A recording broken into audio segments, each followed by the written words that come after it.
My name is Olivia Grace. Sorry for the deep voice, I've been kinda sick for the past few days. Anyways, I was working on Project Nexus. We opened a bubble in space and time and by accident traveled into a parallel universe. For those who don't know, Project Nexus is a classified operation, and its mission is to crack the code on time travel. It is inspired by the Philadelphia experiment, and since then, we have only expanded on the progress made since the 1940s and have achieved time travel with limited success. Our goal is to select a time period to go to and arrive there, but whenever anyone enters the portals we create, they appear at random locations in the past or the future. But for some reason, this time, we went sideways into a parallel universe, and in doing so, we caught the attention of a cosmic god. Welcome to this Lost Tapes episode, where we dive into the mysterious disappearance of Olivia Grace, an astrophysicist who worked on a classified experiment known as Project Nexus. Due to the nature of classified missions and the secrecy involved, Project Nexus remained unknown to the public until the demise of the 6 individuals who worked on the experiment. Olivia Grace, along with David Patel, Ethan Ramirez, Emery Bates, Sophia Meets, and Marcus Taylor, were the 6 astrophysicists who were the lead astrophysicists working on the Nexus project. Olivia, like her 5 other colleagues, had vanished into a parallel universe. I went home one day after work and noticed my boyfriend was gone. We've been together for 3 years now, and he didn't know anything about Project Nexus. I know that when working on classified projects such as this, secrecy is of utmost importance, but I never said anything to him, so I was puzzled when I called my boyfriend and his phone number didn't work.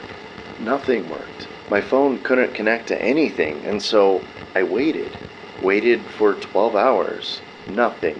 While watching television, I noticed that there were commercials for companies I had never heard of before. Everything seemed similar, but was slightly off. I couldn't explain it. A weird sense of deja vu or something similar had washed over me, and then I got a text message from Marcus. He said we crossed into a parallel universe. I shrugged it off and then fell asleep. That's when the nightmare started.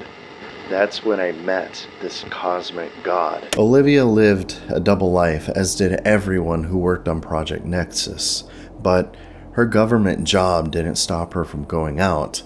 On June 25th, 2029, Olivia's best friend had reported her missing, as Olivia could not be reached by any means of communication. As for where Olivia went, well, there was one small group of people who knew, the people overseeing Project Nexus. I'm recording this message because I received a horrible vision in the form of a nightmare.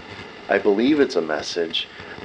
I don't remember when exactly I fell asleep, but I woke up in a world which wasn't our own.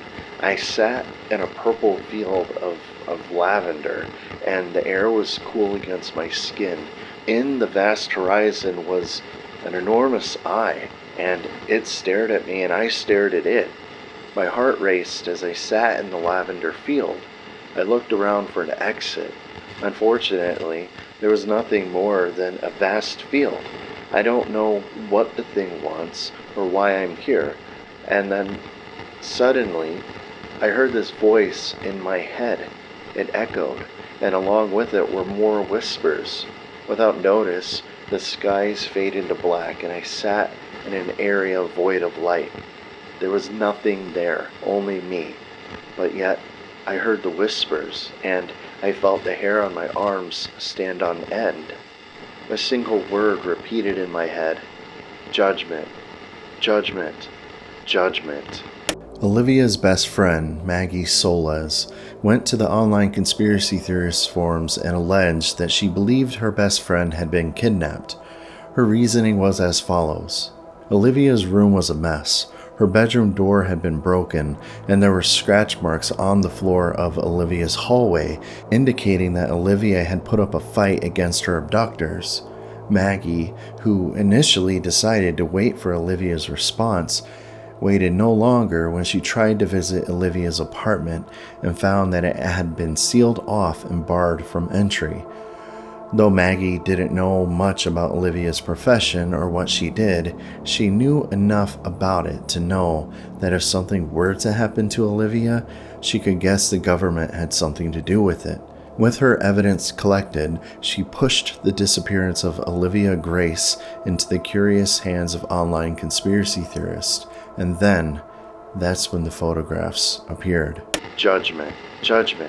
I sat in the pitch darkness and then felt something press against my mouth. Somebody whispered for me to be quiet, to shush, because they're here to help me. I pushed against them and tried to wake up from the horrible nightmare, but I couldn't.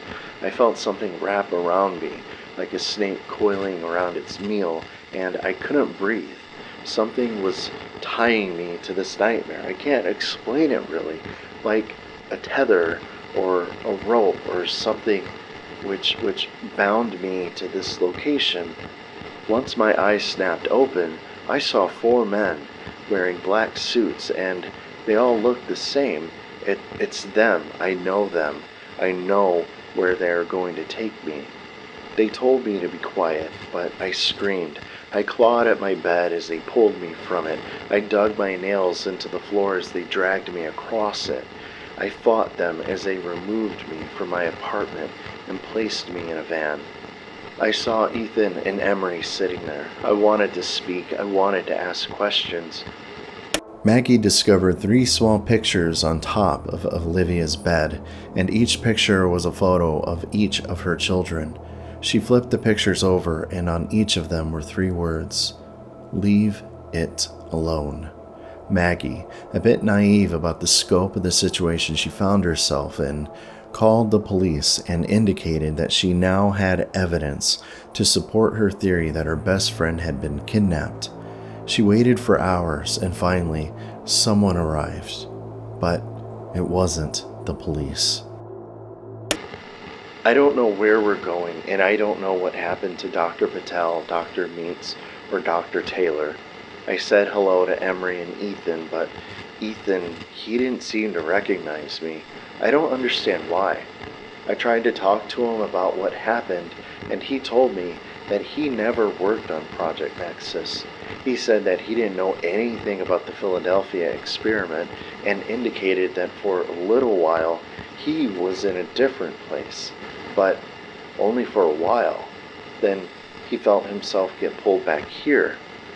I think Ethan from my universe was here with us, and then somehow he went back into his own universe. In doing so, the Ethan in front of me returned to his home universe, which is this one. And now it all makes sense. I can get back to my home universe, but I have to pass through one of those portals. Where do they even come from? But then suddenly the van stopped, and one by one, we were removed from it.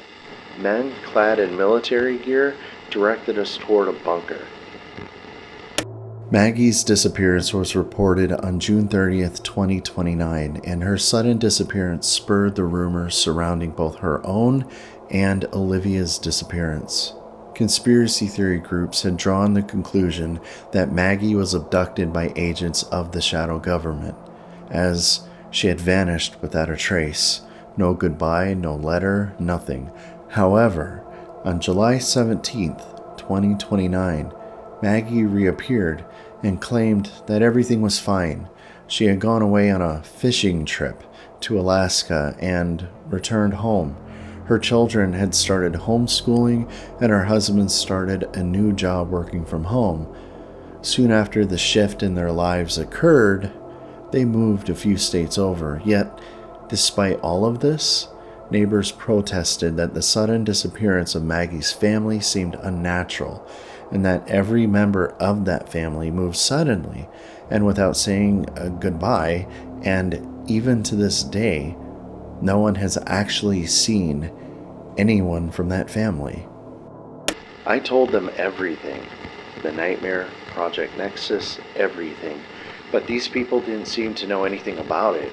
My superior, I can't tell you his name because people in these situations often don't have one. Well, I mean, they do, but no one uses the real name, you know? So, anyway, I sat in a cold room and then I told them about everything. Anyway, I sat in this room in disbelief because they didn't even know what the Philadelphia experiment was, or even NASA. In this universe, it's not called NASA, it's called the Aeronautical Research and Development Center. My universe of origin is at least 50 years ahead of these people with regards to research, but that doesn't change the fact that somehow we're in this situation. I told them about my suspicions with regard to Ethan, and they told me about the floating eyes, which I had never even seen or heard of, and the cobalt monsters, which look like wolves just suddenly appearing. I have not heard about any of those things, and yet these weird things were showing up all over the world, and the eyes, when they would go away, they would leave behind portals that people could travel through. From what I can tell, it seems like people either switch places or disappear entirely, but I'm not sure. How could I be sure? Either way, as soon as one of these eyes appear, I'm going to go through the portal. Once Olivia Grace's disappearance had been announced in a Titusville newspaper only a few days after her capture, the online conspiracy groups found it odd that a newspaper would report someone missing who was already known to be missing, therefore implying that Olivia had somehow escaped her captors.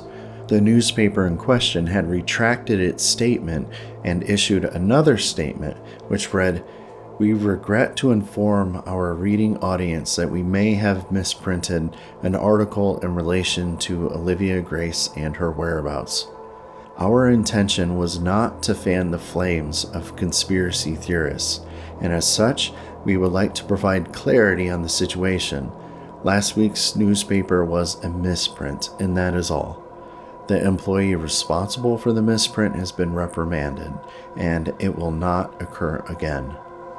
Online conspiracy theorists viewed this apology as a denial of their involvement in the Olivia Grace abduction cover-up, and the more the newspaper tried to clear things up, the muddier the water became for them. They're keeping us locked in these rooms. The beds are bolted to the stainless steel walls, and I've been here for a few days now, and I'm waiting. I need to return to my home universe. Everyone has been seeing these eyes, it seems, and so I am waiting for mine. It took a while, but an eye appeared out of thin air. It gawked at me, and then I shrugged. It blinked shut, and once its eyelid reopened, a bright blue portal took the place of its eye. The portal spread, growing in size. Once it was large enough for me to pass through, I went through it. Goodbye, everyone. I'm going to leave this recorder on my bed. Hopefully somebody will find it and share this story with the world.